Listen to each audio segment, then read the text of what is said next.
comigo a sua Bíblia, no livro de Salmos, e nós vamos ler um versículo apenas do Salmo 142, mas que introduzirá o tema da ministração que queremos trazer da parte de Deus para o seu coração nesta tarde tão maravilhosa e tão especial. Salmo 141, verso 2. Salmo 141, verso 2.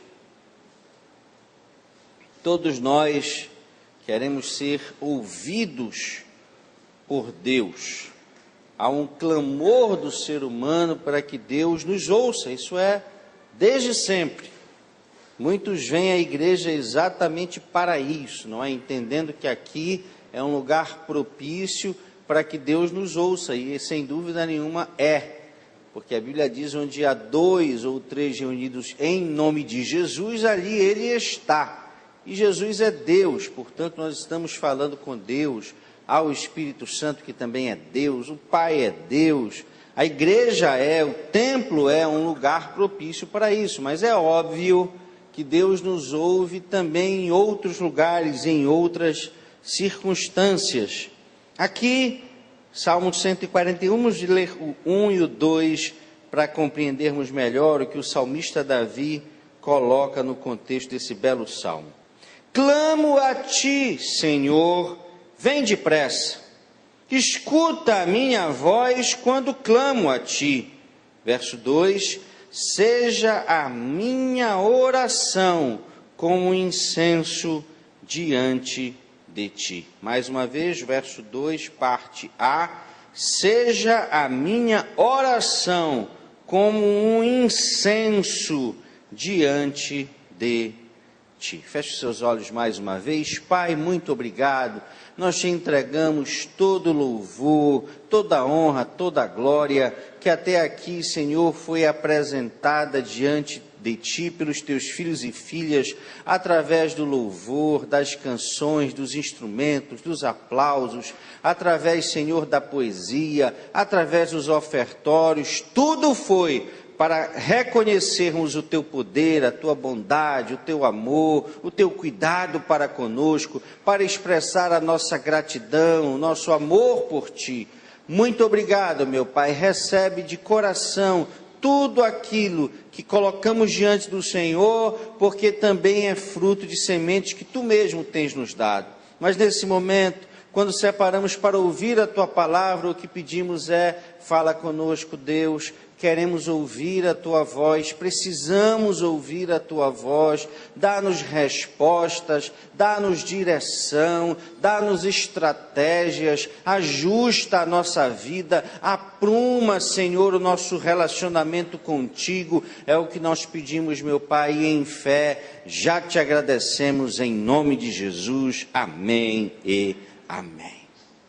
Queridos, nessa tarde nós vamos falar sobre oração. A oração é exatamente como esse meio, como esta ponte, como este instrumento poderoso para nos aproximarmos mais de Deus, para estarmos mais próximos dele. Porque quanto mais próximos nós estamos de Deus, mais próximos também estamos da realização dos nossos mais elevados e sublimes sonhos, projetos, intentos da existência humana, com um crivo que é muito melhor que o nosso, que é o filtro, é o crivo de Deus. A vontade de Deus, que é boa, perfeita e agradável, só é por nós conhecida, só é por nós alcançada quando estamos próximos de Deus, quando estamos no centro da vontade de Deus. Mas isso é uma caminhada, é uma jornada, e através da oração é que nós podemos chegar então a esse lugar tão sonhado, que também é um lugar mais espiritual do que físico, como veremos. O que o texto nos coloca aqui é uma das figuras da oração. Existem várias simbologias na Bíblia Sagrada, e em relação à oração se destaca exatamente esta do incenso. Está aqui nos Salmos, mas quando nós vamos para o Apocalipse, o livro da Revelação, nós vamos encontrar que a mesma simbologia lá ainda se manifesta. Eu conversava rapidamente com o pastor Marcelo, ouvindo aqui um pouco do louvor, e falávamos, não é, dessa diferença que há entre alguns aspectos do Antigo Testamento e do Novo Testamento, da velha aliança e da nova aliança, mas na verdade as aparentes discrepâncias nada mais são do que apenas percepções humanas, porque o Antigo Testamento é a palavra velada, o Novo Testamento é a palavra revelada. Um se projeta no outro, um explica o outro e é também explicado pelo seu correspondente. É por isso que eu não posso, não é, ficar apenas com a parte da revelação que me interessa. Eu não posso construir a minha existência apenas a partir daquilo que está na velha aliança, no Antigo Testamento, não. Eu tenho que encontrar a revelação, o explanar de Deus, o ampliar da revelação de Deus, que está contido, sem dúvida nenhuma, no Novo Testamento. Mas o que não descarta o Antigo, a antiga aliança, não. Lições preciosas para as nossas vidas aqui estão, sem dúvida nenhuma, mas eu preciso estabelecer esta conexão. Então a questão da oração como incenso diante de Deus está tanto no Antigo Testamento quanto no Novo Testamento, projetando inclusive o futuro como algo que está figurado no próprio céu. Lá no céu ainda se usa esta mesma figuração da oração dos santos como incenso que chega até a presença de Deus. E quando nós falamos dessa estrutura do incenso, nós retroagimos um pouco mais. Nós estamos aqui praticamente no meio da Bíblia. A maioria das pessoas, quando abre a Bíblia no meio, vai encontrar o livro de Salmos. Não, obviamente não é o meio da Bíblia, porque nós temos mais livros no Antigo Testamento do que no Novo. São 39 livros no Antigo, 27 livros no Novo Testamento. O Novo Testamento é bem menor que o Antigo Testamento, mas há essa percepção. Então nós estamos aqui no meio da Bíblia, temos o Apocalipse como a confirmação, mas o início dessa vinculação entre a oração como incenso que sobe à presença de Deus está lá no livro de Êxodo. Exatamente quando Deus revela ao povo de Israel sobre a estrutura do tabernáculo. E eu gosto muito da figura do tabernáculo. O tabernáculo que foi uma estrutura estabelecida por Deus na transição da saída do Egito até a terra prometida, até que Israel pudesse estar firmado na terra da promessa, porque o tabernáculo só foi substituído pelo templo de Salomão e depois pelo templo de Herodes, o templo que Jesus conviveu. No templo de Jesus não havia mais nem o templo de Salomão, que já havia sido destruído, e nem muito menos o tabernáculo. Então a ordem é essa, não é? O tabernáculo, o templo de Salomão e depois o templo de Herodes, que também foi destruído. As ruínas desse templo são as que nós encontramos quando visitamos, por exemplo, Jerusalém. Aquelas ruínas são as ruínas do templo de Herodes. Mas no tabernáculo e nos dois templos de Jerusalém, havia uma estrutura similar. A primeira parte do tabernáculo era o chamado grande átrio ou pátio. Depois havia duas estruturas internas, o santo lugar e o santíssimo lugar. E quando nós paramos para nos dedicar ao estudo de cada um desses elementos, que não é o foco da ministração desta tarde, nós aprendemos muita coisa. Nós aprendemos exatamente sobre essa jornada processual da vida do crente e até mesmo da vida daquele que ainda não é crente. O tabernáculo nos fala desta fase anterior, mas fala principalmente daquilo que acontece na vida do crente depois que ele aceita Jesus como seu Senhor e Salvador.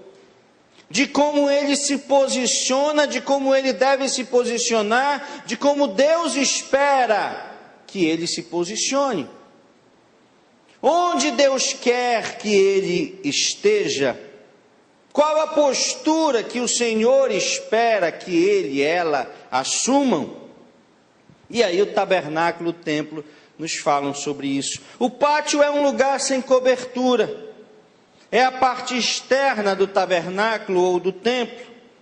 É um lugar onde se passa pouco tempo. Eu estive agora, comentava com o pastor Marcelo, na região oeste do Pará, e lá está um dos períodos mais terríveis de seca, de calor, de uma umidade realmente insuportável.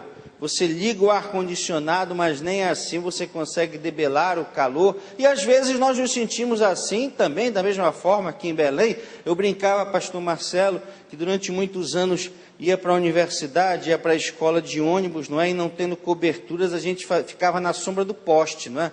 Brigava ali por aquela sombra do poste. O irmão lá da ponta já ficava só com a beirinha, não é? Mas ele já ainda queria ter ali o abrandar do calor da tarde paraense. Não é fácil, nós sabemos disso.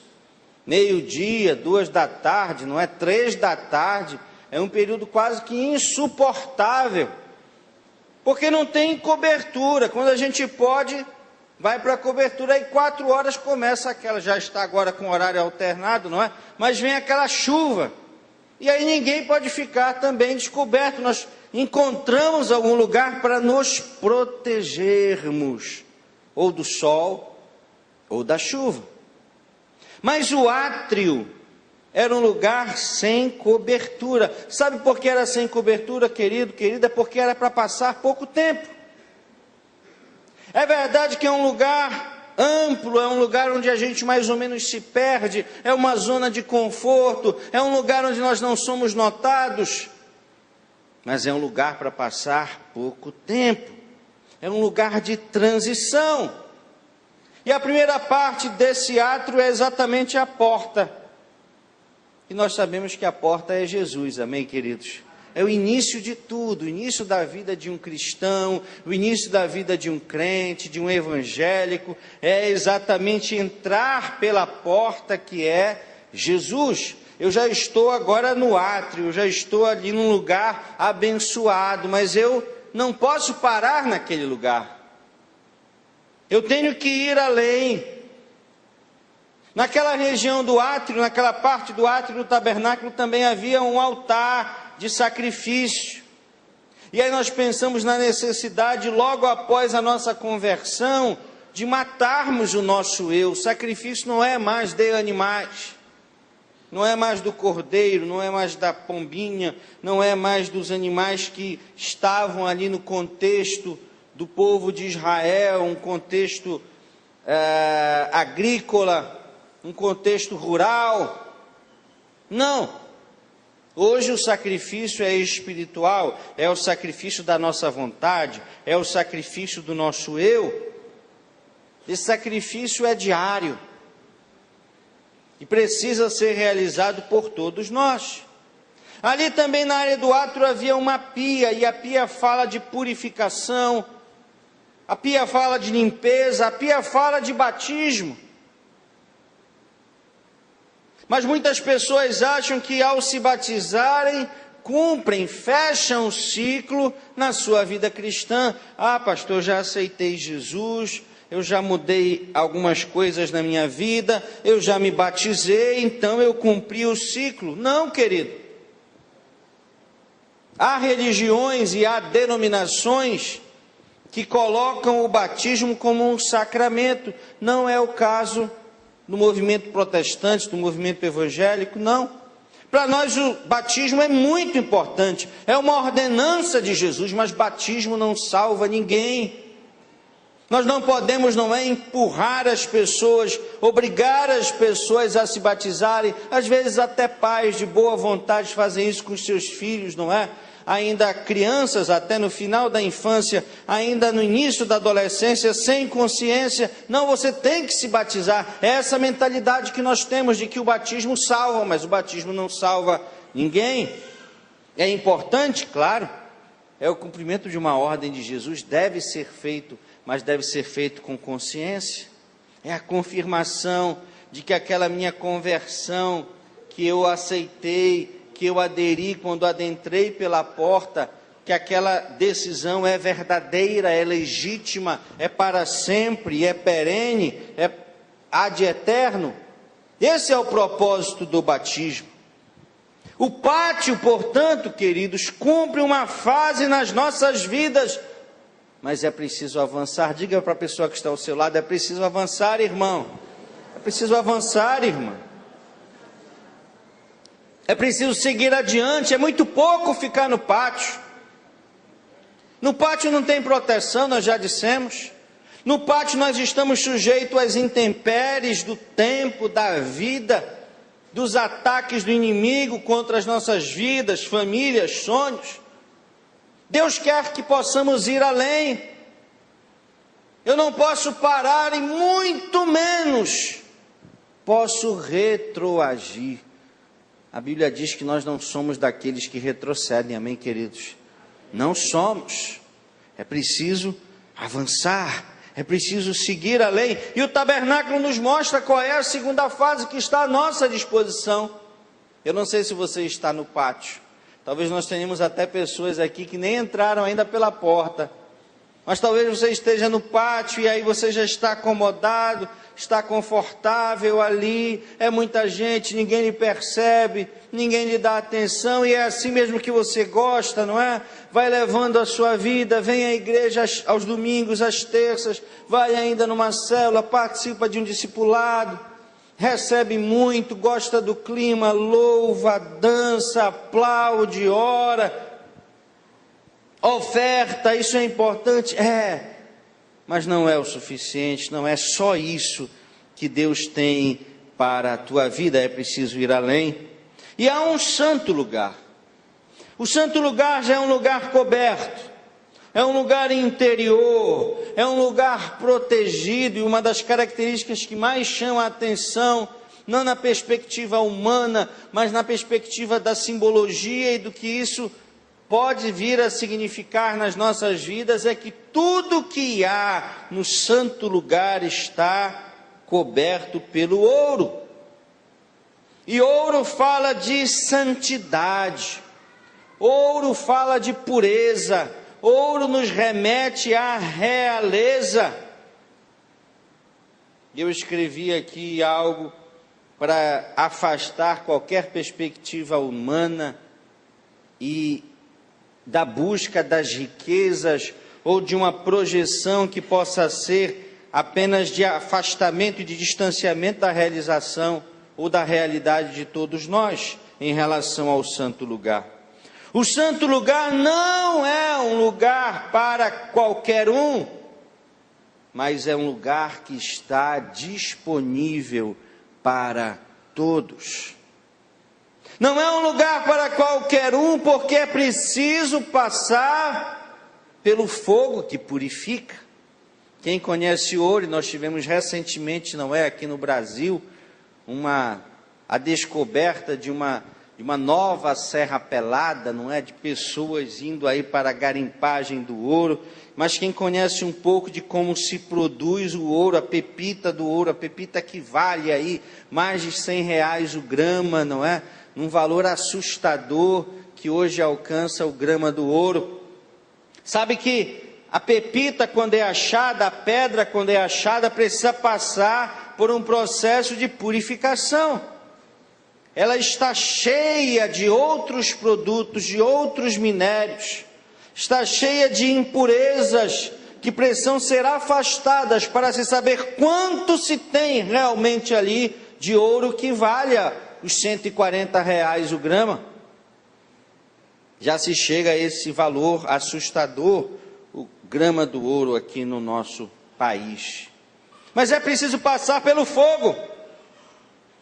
É preciso aquecer o máximo, e aí há uma mistura tradicional, perigosa, é verdade, com o mercúrio, não é? Para que haja a separação do ouro de todas as impurezas.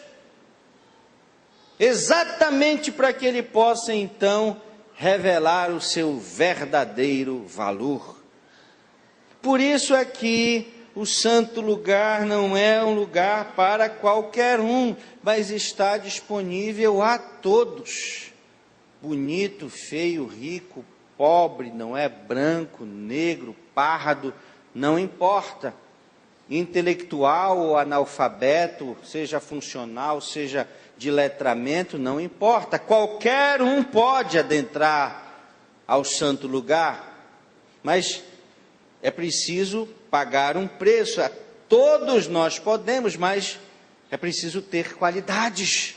É preciso já ter passado por esse fogo purificador, porque tudo lá é santo, tudo lá é de ouro. Salmo 24, verso 3 diz assim: quem subirá ao monte do Senhor? Quem estará no seu santo lugar? Olha a resposta do salmista: aquele que é limpo de mãos, puro de coração, que não entrega a sua alma à vaidade, nem injura enganosamente, este receberá do Senhor uma bênção e a justiça do Deus da sua salvação.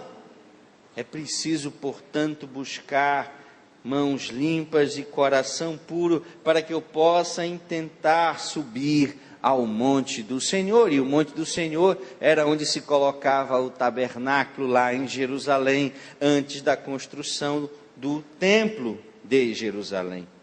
Lá no santo lugar existem alguns elementos: a mesa dos pães, toda ela de ouro, o candelabro, a menorá e o altar do incenso. De um lado, a mesa de pães. E é interessante que primeiro se começa pelo pão. E sem dúvida nenhuma, se eu quiser avançar na vida cristã, eu preciso conhecer a palavra, eu preciso me alimentar da palavra. Eu preciso estar cheio da palavra. Nós aprendemos desde muito cedo que saco vazio não se põe de pé. Nós sabemos o quanto somos fragilizados, o quanto nos sentimos sem força quando não estamos nos alimentando bem.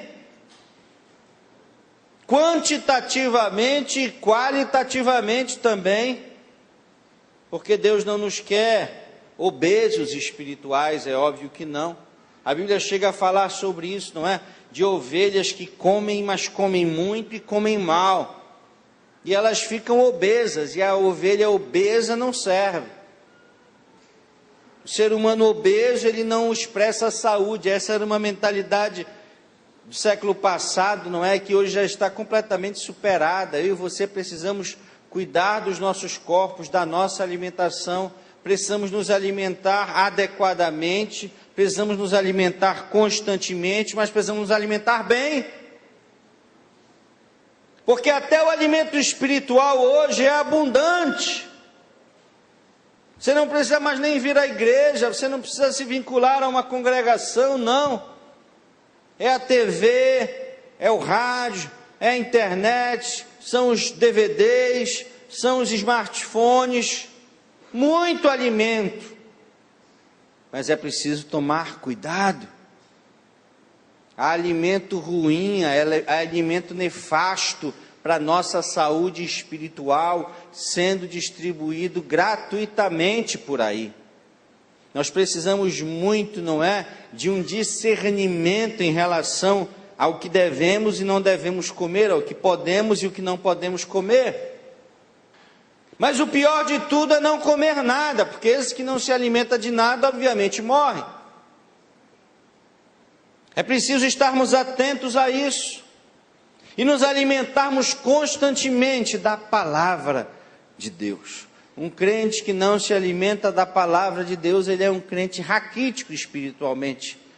Ele pode ser muito forte em outras áreas, ele pode ter uma força física, ele pode ter uma força intelectual, mas ele não tem força espiritual, nem para si, nem para abençoar a sua família e nem para ser instrumento de Deus para abençoar outras vidas, que também estão aí raquíticas, espiritualmente falando.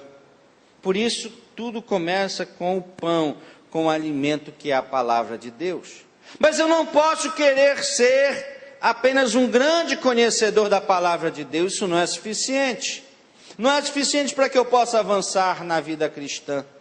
Hoje existem muitos teólogos, não se assuste com isso. Eles são teólogos, doutores em teologia, pós-doutores em teologia, mas eles não acreditam em Deus.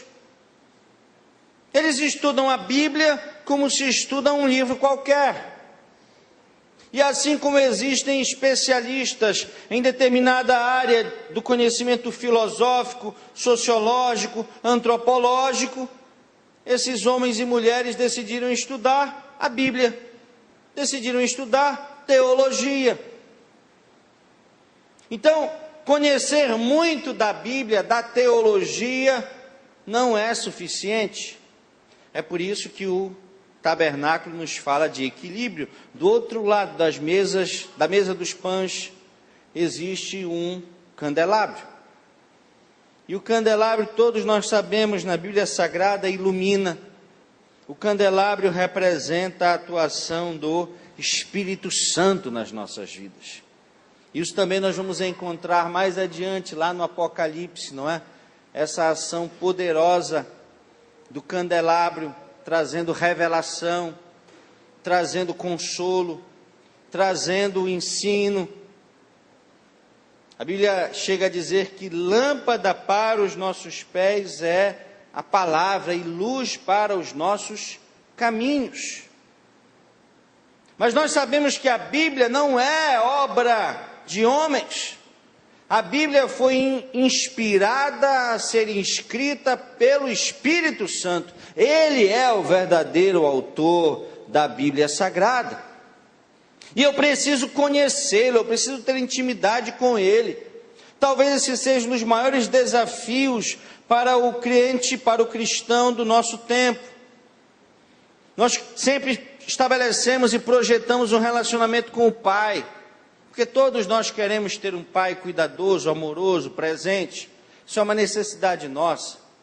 Nós temos um amor e uma gratidão tremenda por Jesus, porque Ele se sacrificou na cruz. Ele é o nosso Senhor, Ele é o nosso Salvador. Mas eu acredito que a maioria de nós ainda não conseguiu estabelecer uma relação séria, profunda. Esse lugar há um altar. Há um altar de incenso. E esse altar de incenso representa a oração. Não é mais aquela oração lá do átrio. A oração do pátio, a oração do átrio é uma oração sem sentido, é uma oração de qualquer jeito, é uma oração apenas visando a minha vontade, os meus desejos, os meus caprichos. A oração do santo lugar é uma oração de qualidade, é uma oração que me leva e que pode levá-lo ao coração de Deus, o santo dos santos, amém, queridos? É uma oração que muda a nossa vida, que muda a nossa história, e é interessante como o altar do incenso ficava imediatamente antes do véu que separava o santo lugar do santo dos santos.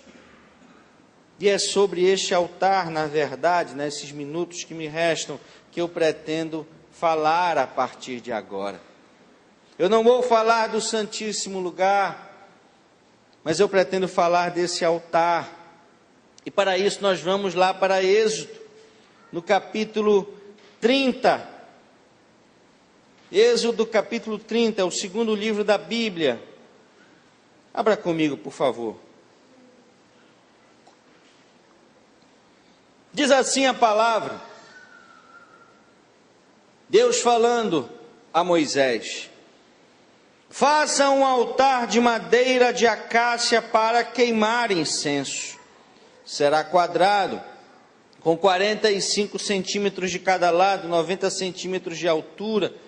Suas pontas formarão com ele uma peça só. revista de ouro puro a parte superior e todos os lados e as pontas, e faça uma moldura de ouro ao seu redor. Faça 2 argolas de ouro de cada lado do altar, abaixo da moldura, que sustentam as varas utilizadas para carregá-lo, e use madeira de acácia para fazer as varas, e revista-as de ouro.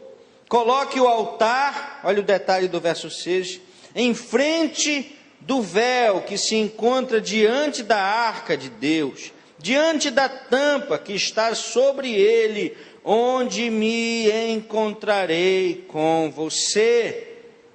Arão queimará incenso aromático sobre o altar, prestem atenção, todas as manhãs, quando vier cuidar das lâmpadas, e também quando acendê-las ao entardecer.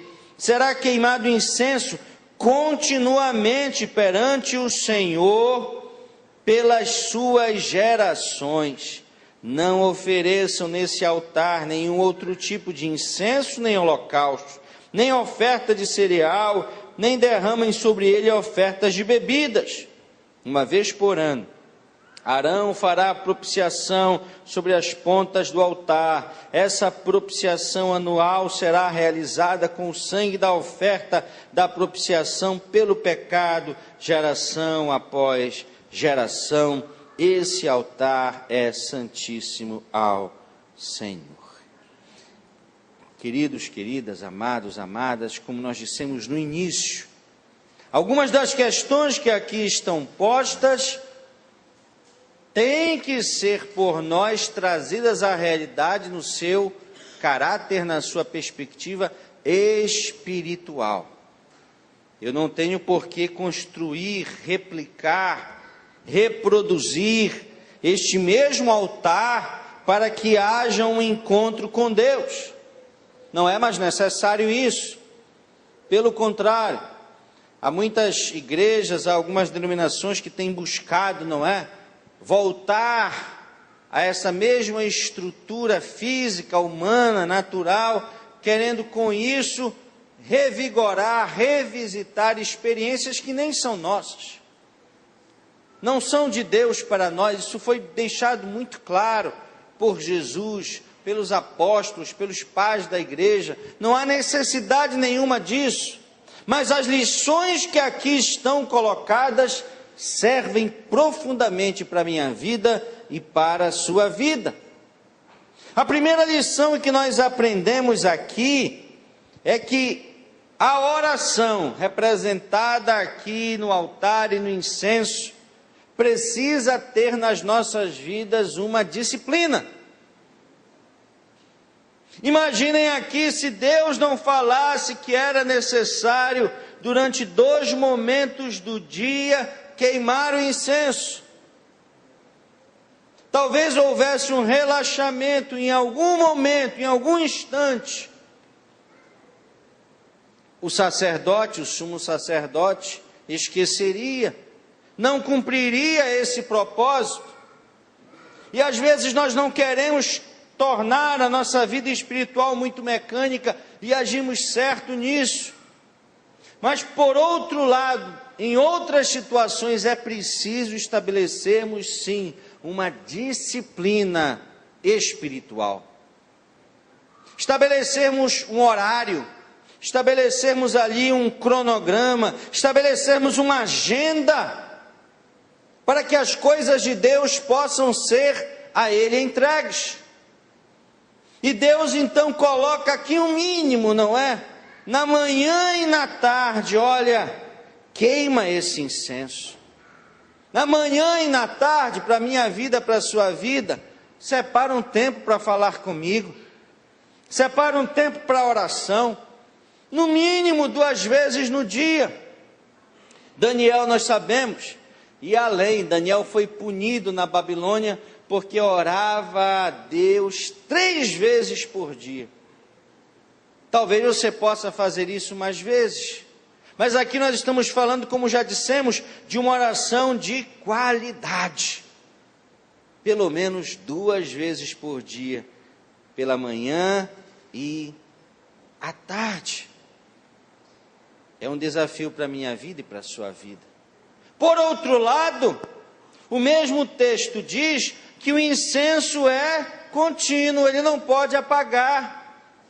Ou seja, se eu oro de manhã e se eu oro à tarde, a comunhão com Deus, a comunhão com o Espírito Santo, esse diálogo através de pequenos cânticos, através de palavras abençoadoras para a minha vida, para os meus filhos, para minha esposa e esposo, para as pessoas com quem eu estudo, para as pessoas com quem eu trabalho, para o meu patrão, para o meu professor, devem ser contínuas.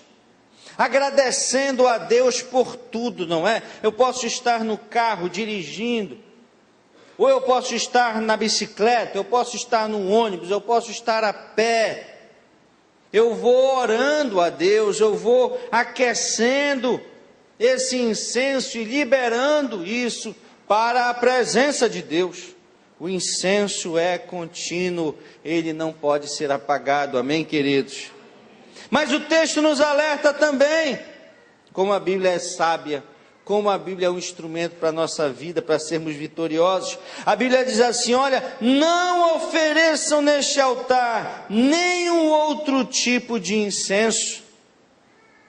Deus está nos alertando quanto às nossas orações. É como se Ele dissesse, filho, filha, cuidado com o que vocês oram.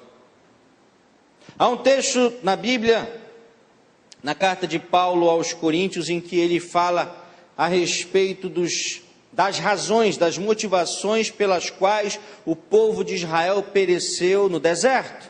Aquela primeira geração que saiu do Egito, nós sabemos que apenas Josué e Calebe, nem mesmo Moisés, Josué e Calebe daquela primeira geração chegaram até Canaã.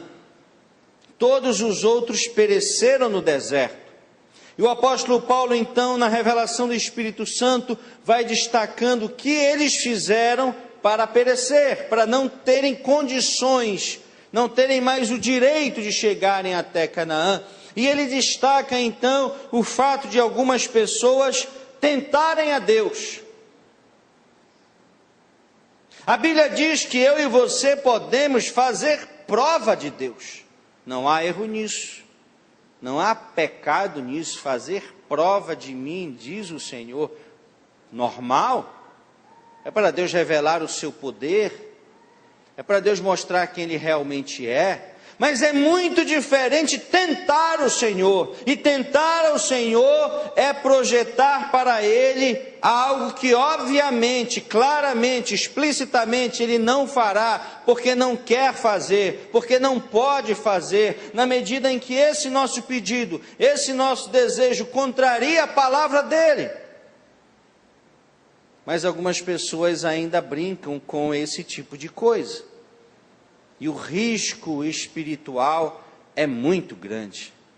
De Deus não se brinca, de Deus não se zomba, mesmo Ele sendo o amor absoluto, ainda assim não se deve brincar com Deus e nem com as coisas de Deus.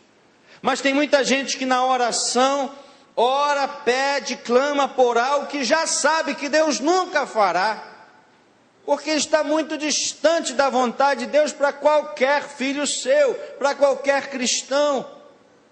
Eu e você precisamos tomar cuidado com isso. É nesse momento em que nós vamos colocando no altar incenso estranho, holocausto estranho, algo que não pode ser feito, que não pode ser colocado diante de Deus. E que incenso é esse que eu posso colocar, que eu devo colocar? A Bíblia fala sobre o incenso lá no verso 34 deste mesmo capítulo 30 de Êxodo. Verso 34 diz assim: disse ainda o Senhor a Moisés: junte as seguintes essências: bálsamo, ônica, gálbano e incenso puro, todos eles em quantidades iguais, e façam incenso de mistura aromática, obra de perfumista. Levará sal e será puro e santo. Moa parte dele até virar pó e coloque-o diante das tábuas da aliança, na tenda do encontro, onde me encontrei com você. O incenso lhes será santíssimo. Não façam nenhum outro incenso com a mesma composição para uso pessoal. Considerem-no sagrado, reservado para o Senhor. Quem fizer um incenso semelhante para usufruir sua fragrância será eliminado do meu povo. Então havia uma fórmula para a constituição deste incenso. O ser humano nunca se acomoda, o ser humano nunca se ajusta a isso, e é interessante que no tempo de Jesus, vejam que aqui eram 4 elementos principais para a constituição desse incenso. Mas o ser humano sempre quer acrescentar. O ser humano sempre acha que pode ajudar a Deus. E é interessante que no tempo de Jesus, o incenso que era queimado já possuía 11 elementos. Os judeus já haviam introduzido uma série de outros elementos no incenso, com toda certeza, com o objetivo de aperfeiçoá-lo, de melhorá-lo, de torná-lo mais agradável, quem sabe mais duradouro, quem sabe mais satisfatório para aqueles que estavam ali, não é, trabalhando no templo, ou que estavam ali na região do átrio. E às vezes nós somos assim também. Deus vem e estabelece algo definitivo, perfeito, mas nós vamos acrescentando, e às vezes se acrescenta tanto, se modifica tanto, que a essência é atingida, que a essência se perde. Nós vivemos em um tempo de relativização de quase tudo, e a igreja precisa tomar cuidado quanto a isso. Muitas vezes com o desejo de sermos mais aceitos, de sermos bem-quistos, de sofrermos menos perseguições, de sofrermos menos afrontas ou críticas, nós acabamos nos amoldando um pouco mais àquilo que as pessoas esperam de nós. Isso é um risco terrível.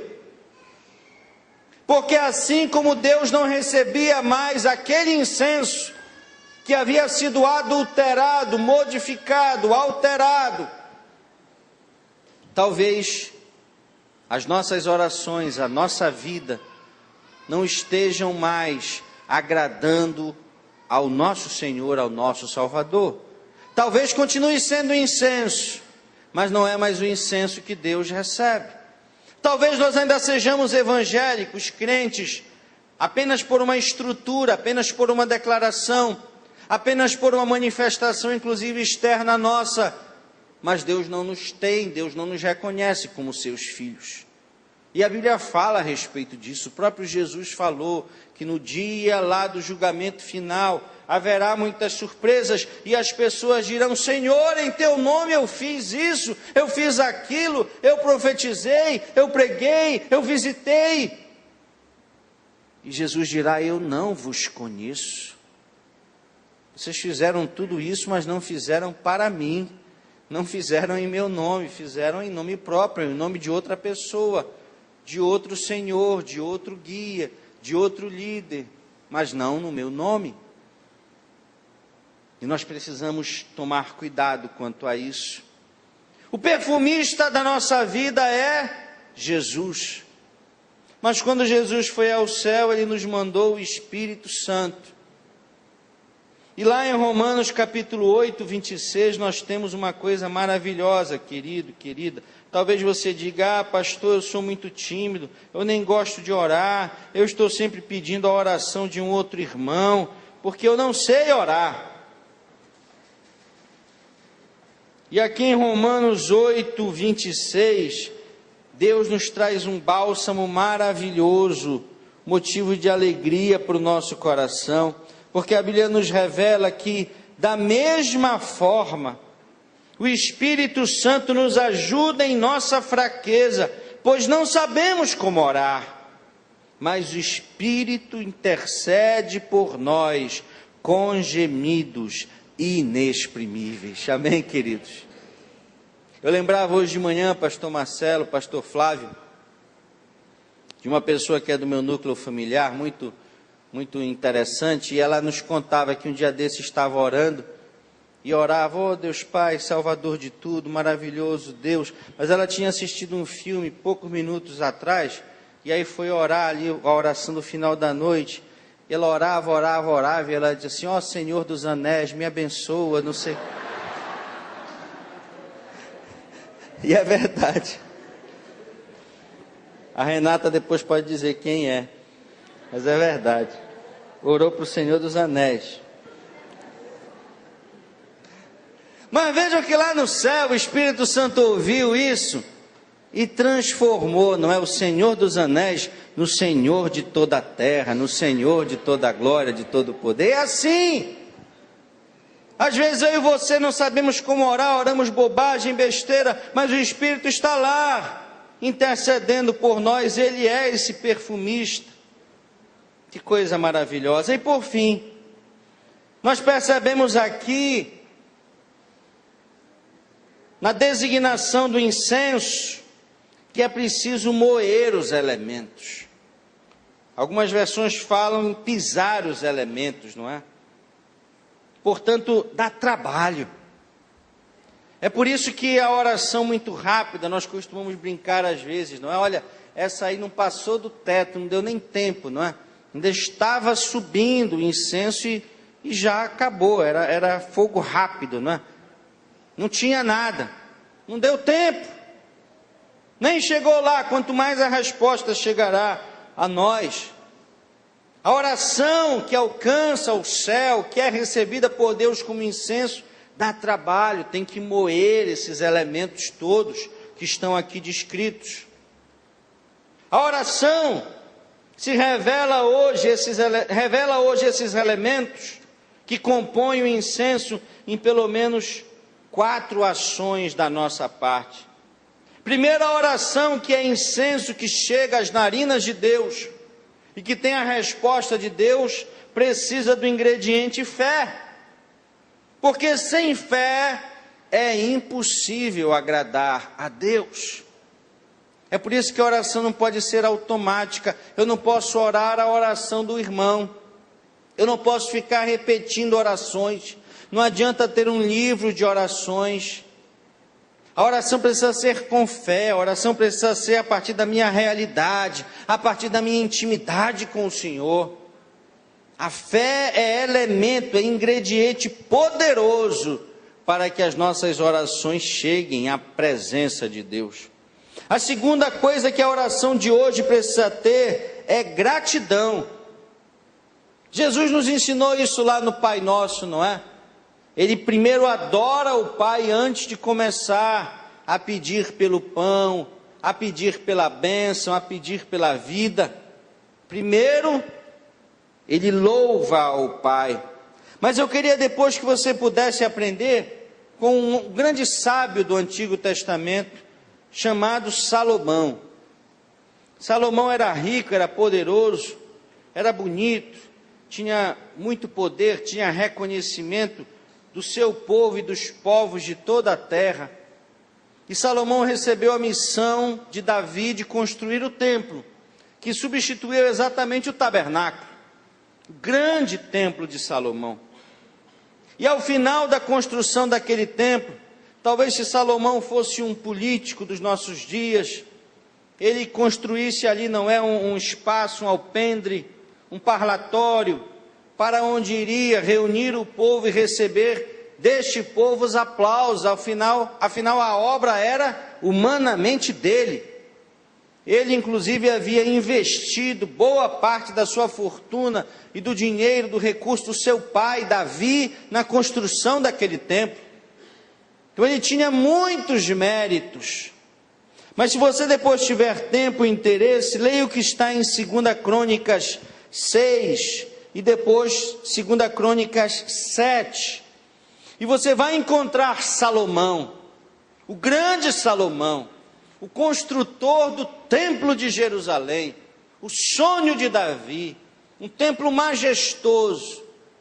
Mas ao invés de encontrar Salomão de pé, declarando, explanando, detalhando as suas conquistas, os seus méritos, você vai encontrar um Salomão de joelhos, adorando a Deus, e dizendo que tudo que ele fez, tudo que ele realizou, ele devia a Deus, e a Deus ele estava ofertando, entregando em gratidão. E é uma lição para as nossas vidas. As nossas orações precisam desse ingrediente, gratidão, assim como precisam do terceiro ingrediente, humildade. Em vários momentos a Bíblia diz que Deus rejeita, repudia, repele os soberbos, os orgulhosos, mas Ele abraça, Ele recebe os humildes. Não adianta achar que você vai se apresentar diante de Deus com razões, com motivos, com direitos, com argumentos, como um credor diante de Deus. Olha, quem pensa assim está muito enganado. Deus nos atende por graça, Deus nos atende por amor, Deus nos abençoa por misericórdia, por bondade. Os méritos estão todos nele, não em nós. Então eu preciso entrar diante de Deus com humildade, para que a minha oração seja atendida. E por fim, eu preciso entrar na presença de Deus com perseverança. Nós vivemos em um tempo das desistências, nós vivemos em um tempo dos projetos inconclusos. Eu começo e não termino, e na vida cristã também tem sido assim. Eu oro, quando não recebo o que oro, desisto, mudo, acho que a resposta de Deus já é não, e às vezes é, mas Deus sempre responderá. O silêncio de Deus precisa ser por nós compreendido, discernido, e às vezes a resposta será não. Mas aprenda uma coisa: se Deus te prometeu algo, podem demorar dias, podem demorar semanas, podem demorar meses, podem demorar até anos, mas se Deus te prometeu algo, Ele vai cumprir, porque Ele é fiel, amém, queridos? Aleluia! E nós temos que perseverar em oração. Fique de pé, nós vamos ouvir uma canção que fala sobre oração.